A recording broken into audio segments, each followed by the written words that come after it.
we'll just jump right into this. So, to begin, as I said before, we're going to be talking about things you can do for both iOS and Android that will improve your player experience. Regardless which type of device you use, the in-game settings must be changed to maximize performance.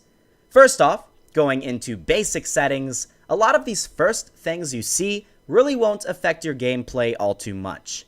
Crosshair color, aim assist, healing prompt, and blocked by wall settings don't really matter.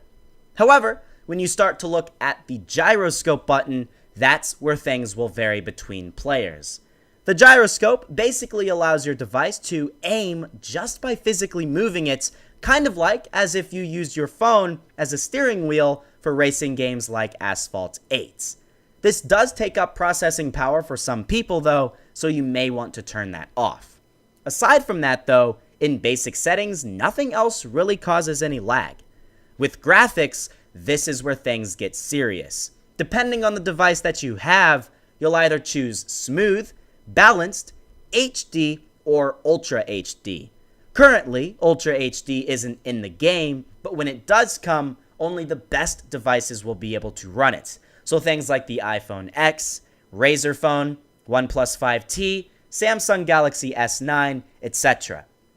What you should do is first equip the highest setting possible. Jump into a match and start doing regular in-game activities. Shoot a big gun like the M249 or a sniper with an 8x scope and see if when you're shooting or scoping you notice any bit of lag.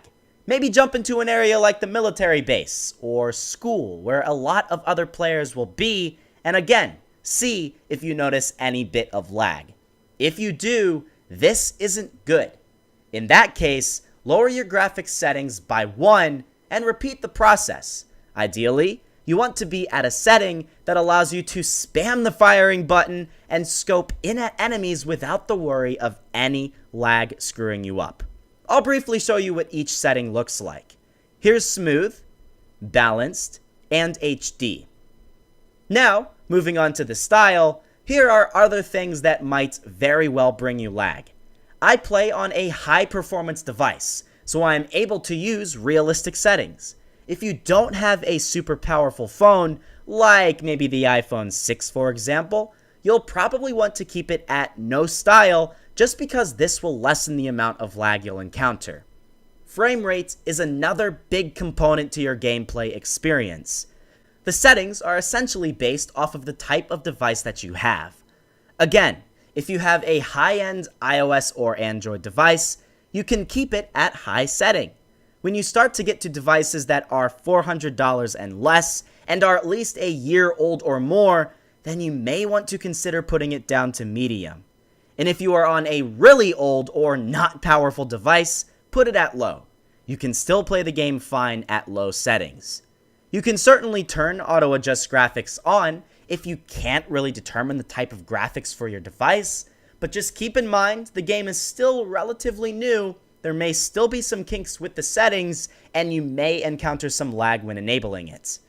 Moving on, you can see how my controls are. I chose the first option. My vehicle controls, I again chose the first option, and my sensitivity. I'll briefly go through the sensitivity just to show you what mine are. I've not really messed around with these settings too much, as they've worked perfectly fine for me, so you can very well just copy down the control settings that I have for my device and see for yourself if they work the best. Ideally, this is what you want to have happen. Look at what I'm doing. You want to be able to place your finger in the center of the screen and move from left to right, resulting in a little over a 180-degree turn on either side. This way, you don't have to worry about swiping a lot just to turn your character. That's probably one of the most important settings you must optimize for your device, as it will allow you to control your character best. And every person watching this video right now has different types of devices. You may have a very small screen Android device from 2015 or a huge iPad Pro. You have to be able to optimize your sensitivity for your device.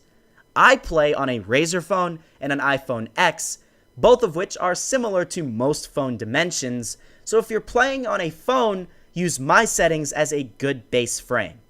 However, if you're playing on an iPad or a tablet, you may need to do a bit more experimenting with the sensitivity in order to make the game perfect for your device. Continuing on, going to the pickup section, there's really not a whole lot here you can change, and maybe if you're still encountering some lag, you can disable auto pickup because any bit of automation in the game is bound to bring a bit of lag. For audio, don't really worry about it. Put it to whatever setting you want, but you may want to mute yourself and your teammates in the game itself if you notice a lot of lag in squad or duo games, because believe it or not, the game lags a lot when you or your teammates' mics are on. Quick chat doesn't matter, and language doesn't matter either. Just a couple of other tips. If you still notice a lot of lag, which server are you playing on? You may not be playing on the best server possible. I live in Florida, in the United States, so I play on the North American server. But if you live in India, for example, why the heck would you be playing on the North American server? It just doesn't make any sense. Look at the amount of ping I'm getting on those Asian servers. You'll be at a severe disadvantage going into these servers, and you'll have a lot of weird things happen, like players shooting you through a wall and stuff. Not fun. Stick to the right server. It'll help. And to wrap things up, always be sure to close out other apps when playing PUBG Mobile. Reset your device periodically, and reopen PUBG Mobile after a while just to clear out cache the game has accumulated over time. If you're on iOS, just swipe PUBG Mobile out of your taskbar and reopen it, and if you're on Android, do the same and then clear cache in your settings. It'll help a lot. Trust me on that one. And with that, that's basically it. I hope I was able to make your days better by giving you the best possible tips and tricks to adjust your settings and making your gameplay in PUBG Mobile better. As a side note, let me know in the comments below if you want a more in-depth tutorial explaining how to get rid of lag using other apps outside of the PUBG Mobile settings menu itself. I've done this for other games in the past and people really seem to enjoy that video. So, let me know down below if you would like to see that. Of course, that'll apply for both iOS and Android. Anyways, with that being said, we're finished. Thank you so much for watching. Please leave a like if this video helped you, and subscribe for more PUBG Mobile content. Check out the video linked below, and please share this video around with as many people as possible so they too can improve their player experience. Thanks guys, you're the best. I'll see you guys in the next one.